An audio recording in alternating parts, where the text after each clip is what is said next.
I'm gonna do it old style. Hey, this is Idea Coaches for Coach Cerrone. Haven't said that in a long time. So I just got out of the doctor's office, and they told me that my tumor, stage 4A tumor in my face, has just grown, and the clinical trials are not going to work out. Over the past, like 4 months, I've been feeling very lethargic and very down and out. Not just in terms of me physically, but me mentally as well. Like, not a whole lot of things to look forward to. There's a couple of things that a lot of people don't understand about cancer until it comes to them, is that, people say, live your life, like you're gonna die tomorrow, blah blah blah. That's actually a very simple thing to do.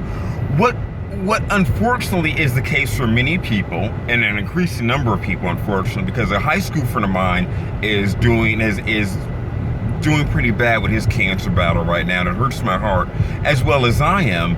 But the problem is that people don't understand is that it's not like you wake up and then boom, you're done today. The problem with cancer is that it's usually a slow death, and so what you end up having is a lot of people just the whole flavor of life is kicked out of them. It's like and this is something, unfortunately, that if I don't make it that long, unfortunately, a lot of people, maybe you, will go through in your 50s and 60s, like I see at the UCLA Center all the time with their friends, and it's just like they're alive enough to walk around and function, but I assure you, because I felt this way up until today, they don't really feel alive. Like, their entire life is about cancer. It's eating, it can be, I was taking, with the pain pills, I was prescribed like 26 pills a day. That's a lot of pills. And then you have to eat certain things before and after, or not eat before and after. So your entire meal setup is structured on you having cancer. Your entire, all of your friends are asking you about your cancer. And one thing I do appreciate all the support that I've had. And this is actually the most alive I felt in fucking months. Like, I haven't felt like this great. And I think a lot of it has to do with the idea that my life from October 11th to today, this morning, was predicated about me just going through cancer treatment. So I wake up, and unfortunately, I can't really work under my conditions. So I'm just sitting at home. Sometimes I smoke weed by myself. I'm not too much into video games. I read a bunch. I'm on YouTube and listen to podcasts a bunch.